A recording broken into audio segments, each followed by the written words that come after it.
It is said that, centuries ago, the god of light sent 12 angels to Earth.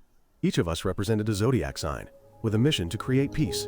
After we completed our mission, humanity began to worship the god of light, but the Lord of Darkness was clearly enraged, so he sent an entire army of demons to destroy the human world. A cataclysmic war broke out, and we 12 angels fought to the very end, without a hint of discouragement. In the end, the righteous side won, but the strength of both us and the Dark Lord was sealed at the gates of hell. Now, we live like ordinary people. Returning to the present day, a man in a tiger skin suit entered the prison with an overwhelming aura. That was me, Tae-san, the leader of the angels, who was blessed with the power of the fierce tiger. As a human, I am the owner of a loan company called Angel Capital Group. I came here to collect a huge debt from Yang-soo, a gangster currently serving time in prison. Without beating around the bush, I demanded Yang-soo repay the 2 billion won he owes me, including interest. But Yang-soo didn't respect me at all, and even threatened to send his subordinates to destroy Angel Capital. I, remaining calm as always, explained that Angel Capital only lends to gangsters and criminals because it's easier to collect debts, not because it's involved with corrupt police officers. I also told Yang-soo that I had been collecting debts for 100 years and had never failed. Yang-soo scoffed, thinking I was crazy because I looked too young to claim to have lived for over a century. After leaving the detention room, I called my subordinate, a young man named JWI Doll, and told him to bail Yang-soo out. JWI Doll is a rat zodiac angel and the IT boss of Angel Capital. Afterwards, we had a chance to check out Angel Capital's headquarters, a 3-story building. The 3rd floor is a training room for martial arts. The 2nd floor is a traditional medicine clinic, and the 1st floor is the lending office. On the 1st floor, a girl named Kang-ji, a dog zodiac angel, was refusing to lend money to a man with no criminal record. She explained that Angel Capital only lends to ex-convicts and gangsters. It sounds strange, but that's how we operate. Meanwhile, on the 3rd floor, 2 more people were also busy. A girl named Mal-suk, a horse zodiac angel, was swinging a sword with perfect precision. Beside her, a guy named Won-suong, a monkey zodiac angel, was training his arm strength. Just then, an urgent message chimed, signaling a new job. JWI Doll immediately left the office and joined his teammates, ready to go collect another debt. Won-suong was so excited that he didn't even bother with the stairs. He jumped straight over the railing, leaving his teammates with exasperated looks. Meanwhile, as soon as I left the prison, my phone rang. It was Ma-rock, a detective, and also the manager of the 12 Angels. Ma-rock put on his usual flattering tone, praising my work and calling me a true rock star. But I knew exactly what he wanted. Ma-rock was at a fancy boutique and wanted to borrow more money, even though he hadn't paid back his previous debt. I flatly refused, but Ma-rock kept trying to persuade me. He reminded me of the times we'd saved each other's lives in the past. Old memories worked their magic, and I finally softened and sent Ma-rock the money. Back at the Angel Capital building, on the 2nd floor, a plump pharmacist named Do-ni, an angel of the boar zodiac sign, was busy writing prescriptions. Suddenly, a piercing scream echoed from the examination room. Do-ni rushed in to check and found the doctor, a quiet girl named Bang-wol, an angel of the snake zodiac sign. Bang-wol, who was either mute or just didn't like to talk, had just brutally broken a patient's neck until he fainted. The other patients were horrified, some even stood up and ran away. Another paralyzed man tried to roll his wheelchair away, but Do-ni quickly calmed everyone down and scolded Bang-wol for her extreme methods. Just then, the man who had fainted woke up and said that his chronic headaches had miraculously disappeared. He was incredibly grateful and shocked to learn how cheap the treatment was. But that wasn't the only miracle. The paralyzed patient could also stand up and walk. It turned out that Bang-wol's talent was a divine gift, a blessing bestowed upon her as a Sagittarius angel. Meanwhile, Ma-rock had finished shopping and arrived at a museum. He entered just as a girl named Mir was guiding a group of children, explaining the history of the 12 angels and their fight against evil spirits. The children were completely captivated, as if listening to a fairy tale. Ma-rock tried to bribe Mir with all the expensive items he had just bought, hoping to persuade her to return to Angel Capital. But she disagreed, flatly refused his offer, and asked him not to visit her at work anymore. Ma-rock continued to sweet-talk her, reminding her that she had been away from me and the others for 10 years. But Mir just walked away, not bothering to reply. Inside the museum, Mir suddenly stopped in her tracks, her mind wandering elsewhere. She rummaged through her bag and pulled out a necklace with a unique pendant. It was the mark of all 12 angels. Looking at it, no one could help but wonder what had happened between her and the others. Meanwhile, a gangster boss named Yang-soo was celebrating his release from prison. The party was in full swing with his subordinates and girlfriend when his phone rang. He looked at the screen and saw my name.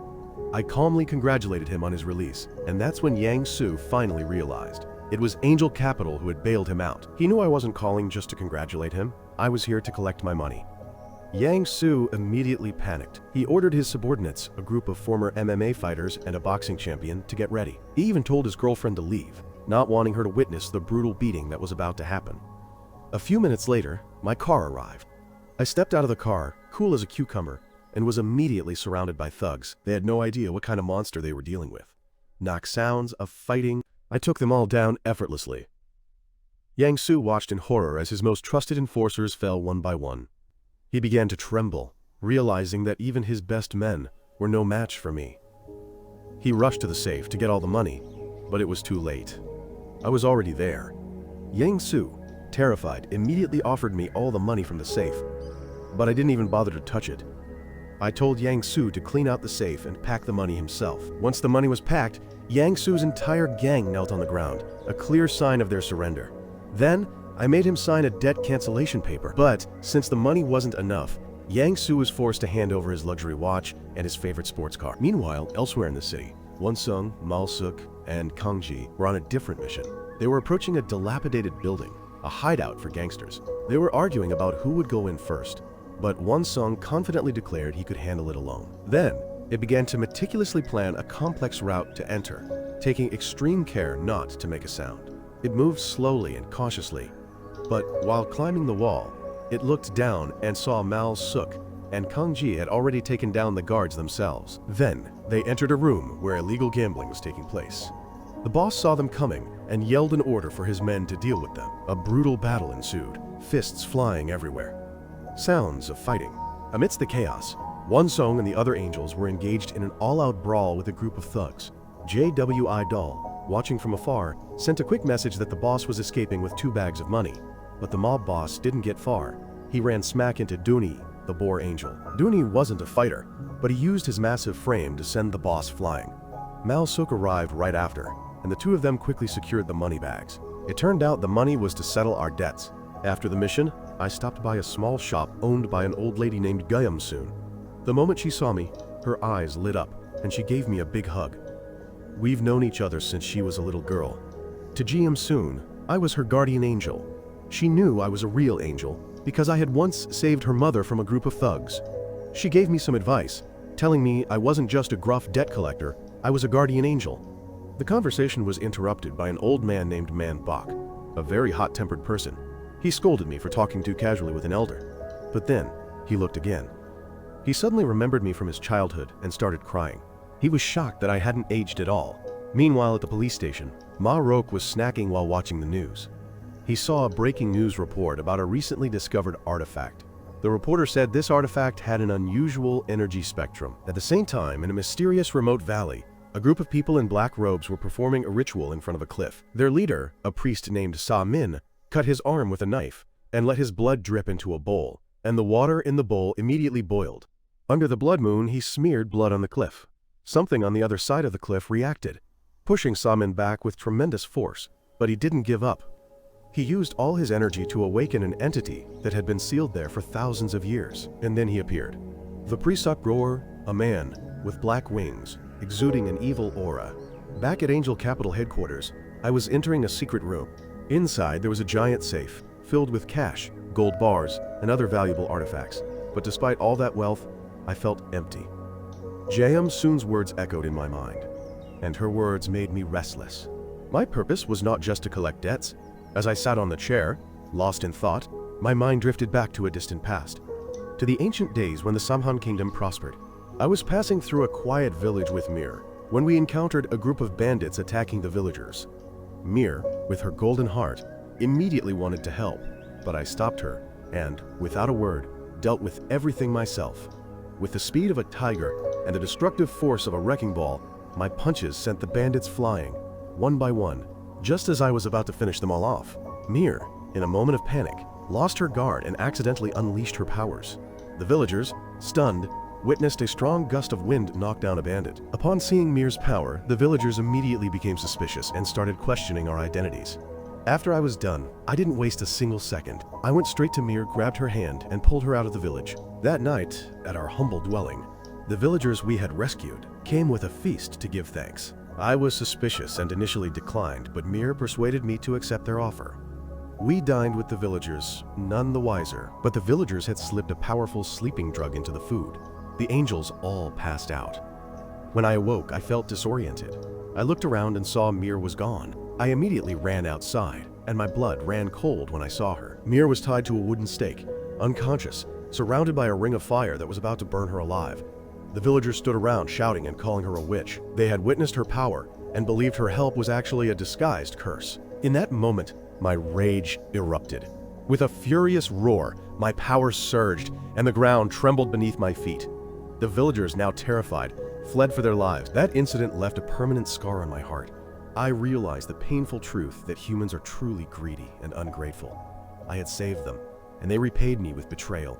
It was in that moment that I declared angels would no longer help humankind. Meanwhile, in a faraway place, Samin's ritual reached its climax. With his own blood, Samin finally resurrected OGWI. He was a horrific sight, a demon in the form of a raven, with eyes burning red. He was the embodiment of darkness, the eternal enemy of the angels of light. OGWI was furious, scolding Samin for taking thousands of years to revive him. But his mood turned to extreme joy upon hearing news that made his heart leap. I and Ma Rock were still alive. He finally had a reason to destroy the world and settle old scores, because, as it turned out, we were the ones who had imprisoned him in hell. Elsewhere in the city, the angels were living their normal human lives. Kang-ji and Mal-suk were out for an early morning jog. Doni, on the other hand, started to warm up, gave up, and decided to go get breakfast. While Doni was enjoying his meal, he displayed his astonishing power. He could read minds, even those of a stray dog. The dog started barking at him, and Kang-ji and Mal-suk had to quickly grab it and apologize to the dog's owner. Screams. Later that day, OGWI was walking amongst humans, his appearance completely unremarkable. But Mir, who was nearby, felt a strange energy around her. She couldn't see him, but she knew something was wrong. That night, Mir was at a bar trying to clear her head. Suddenly, she had a vision of Ogwi's terrifying form. She tried to remain calm and decided not to tell anyone what she had seen. Just then, a few older guys started bothering her, trying to convince her to go with them. Mir wasn't in the mood. She'd had a long day and had too much on her mind. So she taught them a lesson they would never forget: sound of punches. Meanwhile, on top of a skyscraper, OGW, I was talking to Samin. OGW, I looked down at the modern world, so different from anything he had ever known. He scolded Samin for not turning the world into hell, but Samin explained that only OGWI could do that. Then, he told OGWI that a man named Hei Tae had left 3 soul stones before I killed him. With those stones, OGW, I could gain Hei Tae's power and defeat the angels. Behind his loyalty to OGWI, Samin had his own agenda. His personal goal was to become immortal, and he saw OGWI as the key to achieving eternal life. The next day, the angels were having lunch. I was on another mission and had taken down another group of thugs. The gang boss was so scared that he happily returned the debt to me. As I was about to leave, my chest felt heavy, and a wave of anxiety suddenly washed over me. I started to feel dizzy, and the room began to spin. I rushed to a psychiatrist to get some anxiety medication, a secret I had kept from all the other angels. Meanwhile, Samin was in the middle of a ritual to summon an army of demons. Screams and roars. On the other side of the city, Marok, on his way home, felt a strange vibration.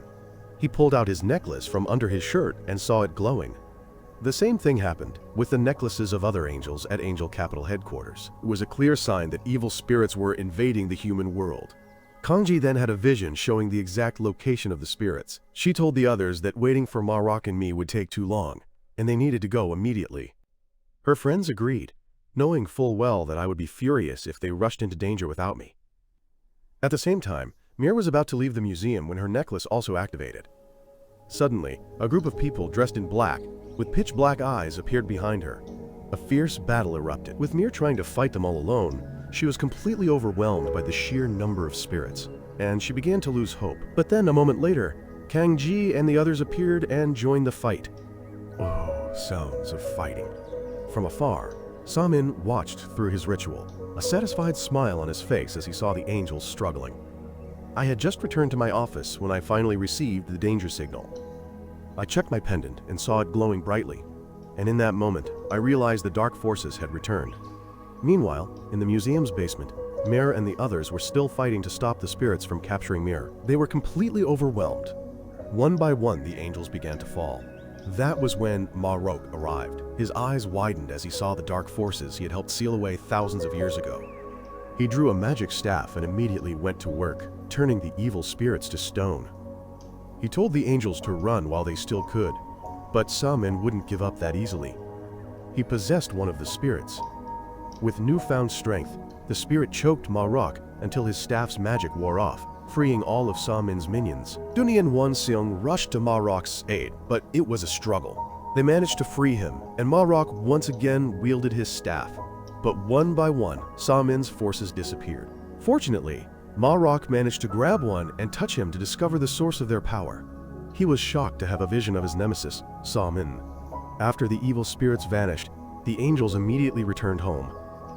On the way, Won-seong loudly remarked that the evil aura from the attackers felt strangely familiar, but Ma-rok kept it a secret, not revealing that Sa-min was behind it all. Meanwhile, from afar, OGW, I was observing the entire incident through his spy eye. Upon seeing Ma-rok appear, he smiled, feeling as if he had reunited with an old friend. Back at headquarters, I paced nervously, awaiting news from my team. The moment I saw them walk through the door, safe and sound, I breathed a sigh of relief. Mir and I made eye contact for the first time in a long while. Immediately, Ma-rok requested a private word with me about a serious matter. While we spoke, the others went to Bang-wol for treatment. Since Bang-wol wouldn't, or perhaps couldn't, speak, Doni translated for her by reading her thoughts. After treating Mal-suk and Kang-ji, Bang-wol went to check on Mir, who was fortunately not seriously injured. She said she was fine and promised to return soon before leaving. Amidst the chaos, JW doll got into trouble. It snuck into Bang-wol's herb storage room, driven by excessive curiosity. It carelessly tried some herbs, causing it to convulse. The dress screams in convulsions. Fortunately, Bang-wol found it and immediately saved it. Bang-wol then scolded JW doll for its foolish actions. JW doll wasn't the only one to be scolded. Bang-wol also reprimanded Won-seong for messing with her electric massage chair. Screams of pain. Just then, Ma-rok and I entered the room, and the atmosphere immediately became tense. Mal-suk and Won-seong immediately inquired about the demons and why they had returned. But Ma-rok remained silent, determined to keep the secret he had uncovered. That's when Kang-ji entered, urging them to find the mastermind before more people got hurt. But I said I was done protecting humans after what happened to Mir in the past. Kang-ji refused to back down, arguing that protecting humans was our sacred duty as angels. But I didn't care. I said I'd rather watch the human world burn than risk losing my family again. As the story explained earlier, the God of Light sent down 12 zodiac angels to the human world. But as the angels knew, only 8 of them were left, along with Ma-rok, a normal human gifted with a special ability by the god. This meant that 4 zodiac angels had died in the war, leaving a deep wound that made me feel the God of Light didn't care about them. After a heated argument with Kang-ji, Ma-rok invited Won-seong to a cafe for a private talk. Ma-rok told Won-seong that he knew deep down, I still wanted to protect humanity, but I loved my family more than anything in the world. Ma-rok also said that he hoped Won-seong would take my place as the leader of the zodiac angels. Won-seong was completely shocked. His mind was a mess, partly doubting, partly wanting to believe it. Meanwhile, I descended a spiral staircase in my secret basement. The stairs led me to a hidden place, which turned out to be the tomb of the 4 zodiac angels who had died in the war. Hearing that the evil spirits had returned, my old wounds reopened, and I was filled with deep sadness. My memory was interrupted when Ma-rok arrived and told me that Sa-min was behind the revival of evil spirits. My heart ached, but I stood firm in my decision not to fight. I told Ma-rok that we were just ordinary humans with long lives, and we didn't have the power to fight demons. A moment later, Mir kept her promise and returned to Angel Capital. She was like a ray of light in the dark night sky. The next day, Kang-ji couldn't stop thinking about what her leader had said. She was in a dilemma because, unlike other angels, Kang-ji truly loved humans. Her faith was being tested by the leader's decision to no longer protect them. At the same time, I visited Jeum-soon and Manbok. With a stern expression, I forced them to accept a large sum of money and told them to move as far away as possible. I did this because I was worried that a great disaster was imminent. Meanwhile, Won-seong had secretly borrowed a high-tech tracking device from JW doll. It lied, saying it was going hunting for some drug dealers. In reality, Won-sung was using the technology to track the energy of demons, as it wanted to prove Ma-rok's words were true, that it deserved to be the next leader. Elsewhere, Ma-rok goes to a research center to meet a scientist. The scientist reports that the artifact found in the ancient tomb has disappeared. The investigation is then halted when Won-sung calls Ma-rok to report that it found no evil energy at its location. Won-sung wants to give up, but Ma-rok encourages it once more, saying it is a true leader. A while later, Yang-soo and Man-bok return to give back all the money I lent them. Yang-soo tells me that she will never leave, because in her eyes, I will always be her protector. Their conversation brought back a memory from the past. The footage takes us back to when Yang-soo was a little girl. I discovered a group of thugs causing trouble in the market. They were wreaking havoc, including Yang-soo's mother's shop. The small vendors in the market owed me money, and I decided to take over the land. The gangsters, thinking they were hot stuff, challenged me to a fight. Without a second thought, I stepped in and defeated them one by one. To Yang-soo, it was proof that behind my tough exterior was the heart of a guardian angel. As they leave Angel Capital, I ask Yang-soo and Man-bok if they are dating. Yang-soo denies it, but Man-bok confesses that he has a crush on her. Elsewhere in the city, Kang-ji, JWI doll, and Mal-suk have taken Mir to an orphanage. At that moment, Mir suddenly has a terrifying premonition that her friends are in grave danger, and that I am also involved. Mir's bad premonition is not unfounded. It turns out OGWI is now in possession of one of the 3 soul stones Tae left behind. If he collects all 3 and transfers them into a dragon spirit, he will gain Tae's power, and Sa-min will become immortal. The story then introduces Tae, a tiger spirit, who from the very beginning was a perfect replica of me. We were both blessed with the primal powers of the tiger and assigned the same mission of protecting humanity. Over time, Tae and I became inseparable, often carrying out missions together. Even as Tae grew, their coordination was a sight to behold. I was always there to remind Tae that their main job was to protect humanity. Whenever evil spirits came to cause trouble, Tae and I would deal with them in the blink of an eye. They were a force of nature. That night, after returning from the orphanage, Mir, Kang-ji, JWI doll, and Mal-suk find Won-sung waiting for them. It was feeling quite proud of itself, telling them that it had just completed a mission for Ma-rok. The whole group decided to relax a bit, buying a bunch of boneless chicken and their favorite food. Just then, Ma-rok arrived at the office, looking for me because there was something important to discuss. He found me sleeping soundly after getting drunk. A little while after I woke up, Ma-rok showed me a video. The video was truly shocking, showing Ogwi's terrifying return from hell. It showed OGWI arriving at a laboratory and easily taking one of Tae's 3 soul stones. Roars and red light, Ma-rok couldn't help but wonder what Sa-min's purpose was in resurrecting OGWI after all this time.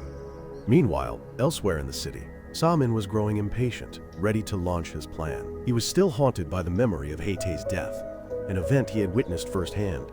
Everyone thought Sa-min was dead, but he had survived, and now he was determined to get revenge. Just then, OGWI appeared before him and told him to get ready as he was about to find all of Tae's soul stones. Then, OGWI used his powers to find the second stone. It was as easy as pie. He easily found the stone, which had been accidentally discovered by a jeweler at an ancient excavation site and was currently on display in a private collection. The very next day, some of Sa-min's henchmen caught up with the digger worker to retrieve the soul stone from him. Elsewhere, Mir and Mal-suk were practicing together. Suddenly, Mir's wind powers flared up unexpectedly. Though the other angels' powers had vanished, others suspected this was because she possessed a dragon soul. Meanwhile, Bangwol gave Dooney a special herbal potion, telling it to only drink it when in danger from evil spirits. The potion would give it a power boost, but since it was the last one, it had to be used wisely. Just then, the angel saw Ma-rok hurriedly leave. He had officially resigned from the police force, realizing he would be too busy to fight a powerful foe. That night, I asked to speak with Mir privately. I explained that evil spirits were hunting her because OGWI had returned. Mir immediately had a horrific vision of a tragic event about to happen to them. She offered to help find what the spirits were looking for, but I told her to stay home, that Ma-rok and I would handle everything. A little later, Ma-rok told the other angels about the return of OGWI and Sa-min. They were shocked and worried for Mir, who had a dragon soul. Meanwhile, Won-sung had been searching for Sa-min and his gang all day. It finally received a strange signal from its device, and it came from a mountain ahead. It chased the signal until nightfall, following a group it believed to be evil spirits into a tunnel. It moved carefully so as not to be caught, but when it reached the tunnel, the spirits had vanished into thin air. At the same time, I returned to the Tomb of the Angels and recalled the past. I remembered a conversation with OGWI before Ma Rock, and I sealed him in hell. My plan was always to finish off OGWI for messing with humans, but Mir always tried to protect OGWI and stop me from seeing it through. And now, OGWI had been resurrected by Sa-min. A little while later, Ma Rock and Won Sung arrived to report that Won Sung had found where OGWI and Sa-min were hiding.